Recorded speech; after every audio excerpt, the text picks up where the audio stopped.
Здравейте, приятели! Добре дошли отново в моя канал. Това е видео номер 2 и за тези, които не са гледали видео номер 1, ще се представя отново. Казвам се Марта, аз съм българка и живея в Щатите вече от почти 20 плюс години. Днеска, тъй като това е видео номер 2, ще ви запозная, ще бъде изключително само за раниците.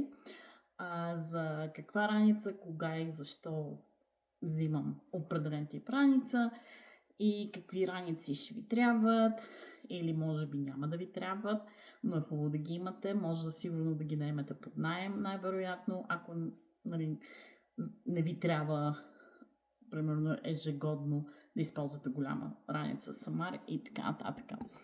И също ще ви покажа няколко различни видове ранички, които използвам за когато хода на еднодневен поход, примерно ако отивате до Витоша или до Родопите и се връщате в същия ден вкъщи.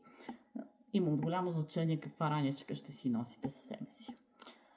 И преди всичко малко така да ви дам предистория. Аз имам много опит във водене на групи, туристически групи, както в България, така и в Щатите. И също така имам опит и да бъда участник в група под някой друг, който е лидер в групата.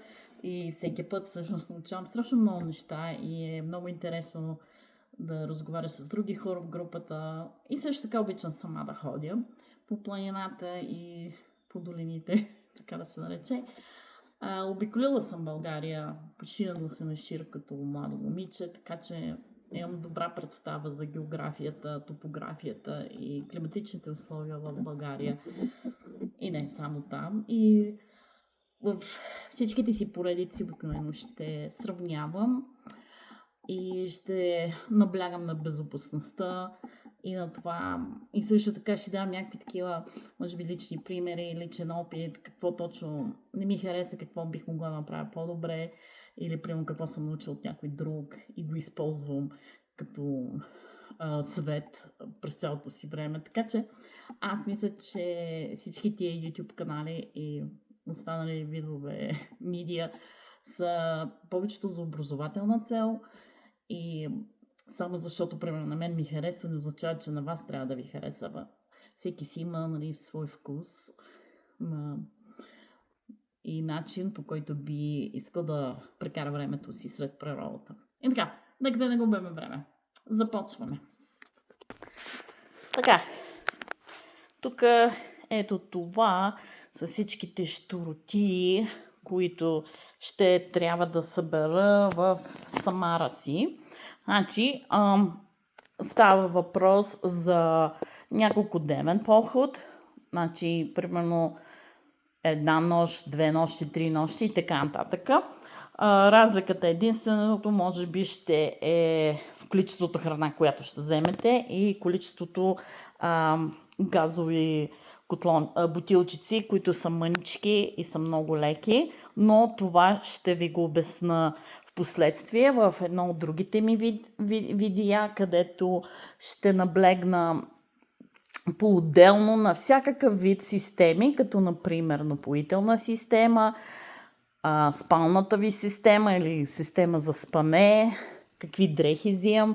Това ще бъде в отделно видео и всичко останало, не се притеснявайте, ще бъде подробно обяснено в различните части, в различни видеа.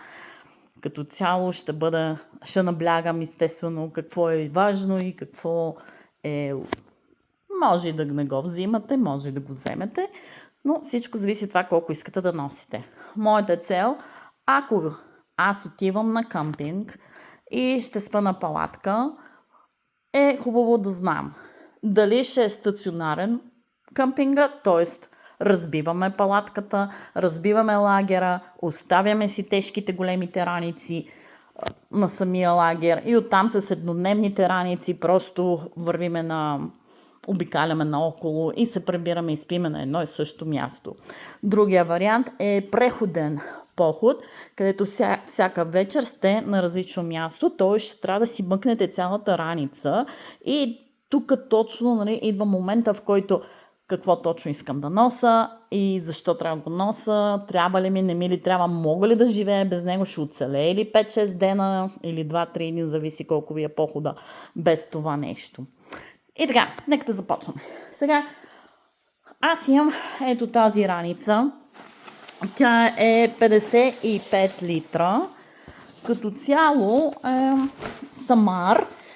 Моята размера на тази раница се води S/medium. Значи, дори да е 55 литра, примерно за мъжете сигурно ще им трябва L размер или екстра L, зависи колко ви е голям гърба.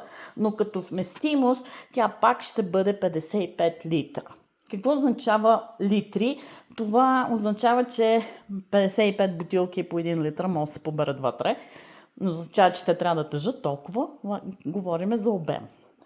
Сега, какво ми... Значи, има си и плюсовете и минусите на тази раница. Сега, един от плюсовете беше, аз я взех преди 3 години, защото старата вече беше доста стара. И та всъщност беше на разпродажба. Дали не ми хареса някоя друга по-скъпа раница? Да, имаше една страхотна раница, която много ми хареса, но просто не ми беше по джоба, а и тази беше на разпродажба, както вече споменах. Значи, първо всичко гледаме ето тук. Значи, има раници, които това ви седи на кръста фактически. Има си закопчалки, има си джоб от тук отстрани. От двете страни има джоб всъщност. И аз тук обикновено си държа някаква малка закушчица, лиснакче, кърпички и така, и телефон. Нещо, което ще ми трябва, нали, да имам достъп, без да, нали, да си свалям раницата от гърба.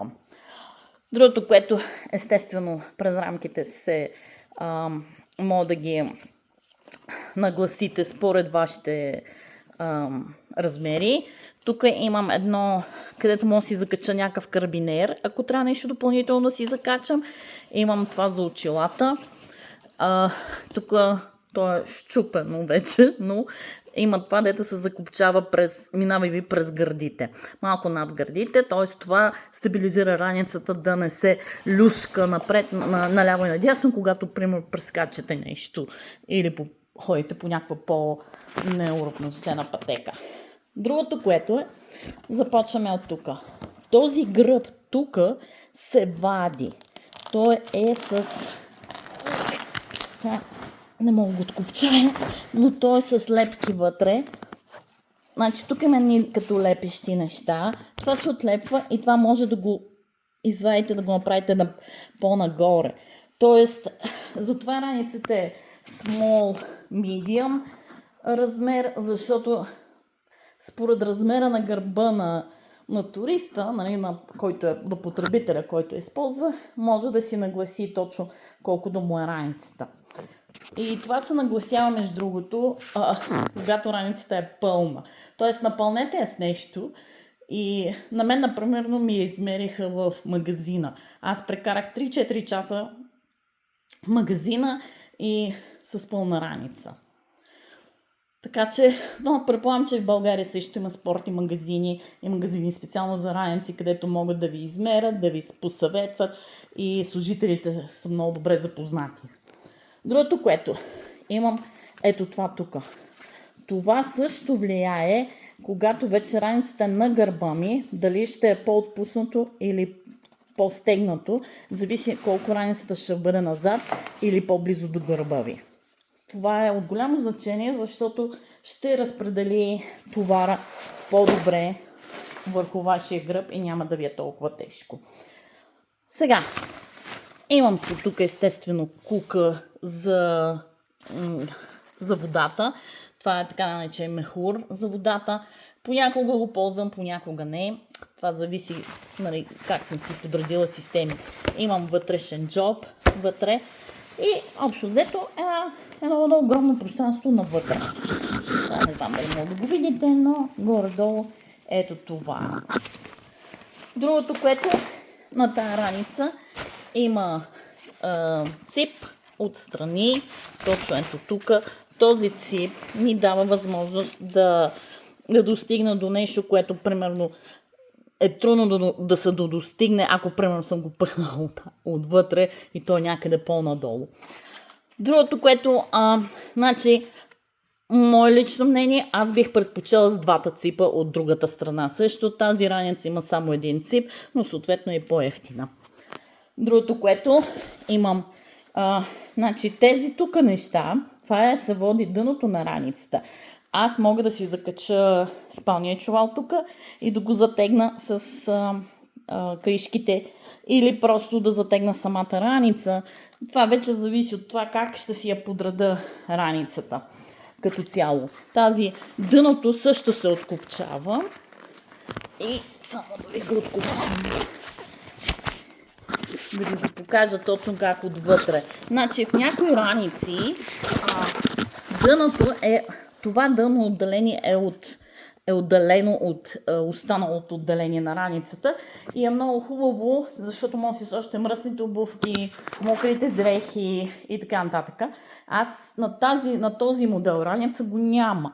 Единственото, което имам е едно такова малко плат, който се закача вътре на кукички.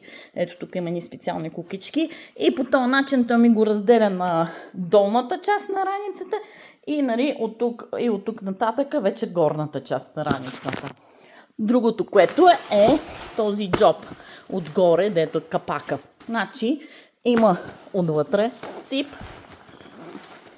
и тук ми е как се казва това? Emergency одялото и също шушлека за раницата. Мисля, че... ето. Да, ето. И това ми е шушлека за раницата, който е... той е отделно. Той е с ластик и с кука.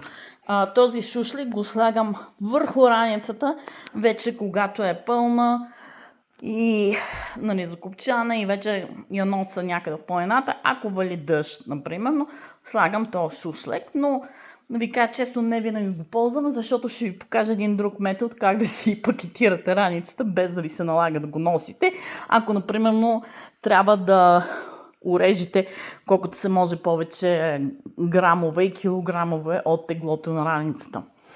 Как де? Сега, това ми е вътрешния джоб и от другата страна е външния. Обикновено, ето тук, мога да го видите. Обикновено тук си слагам дрехите като на яке, такова яки за дъжд и вятър и моите шушлукови панталони за дъжд. Тоест те да са ми много близо под ръка, ако нали, ме свари дъжда по време на поход и не съм стигнала до мястото си на предназначение. За сега, какво да ви кажа, та раница е 55 литра, както вече споменах.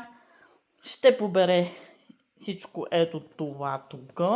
И аз ще ви обясня по-детално какво всичко това означава. Последните 2-3 години аз много се запалих по улекотеното бакпакинг, така се каже. И имам няколко така много джачки, които са улекотени. Те струват пари естествено, но от друга страна наистина намаляват обема на раница и тежестта, която трябва да мъкна нагоре или надолу или където да е било.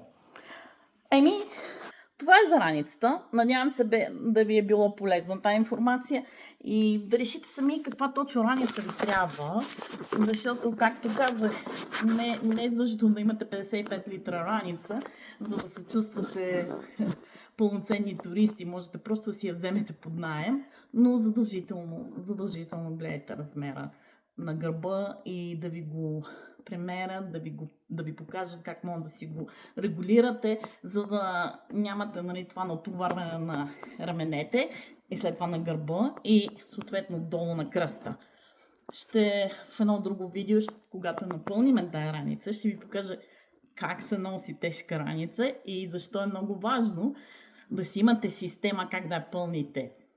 Но това ще е в друго видео. Хайде, до нови срещи, приятели!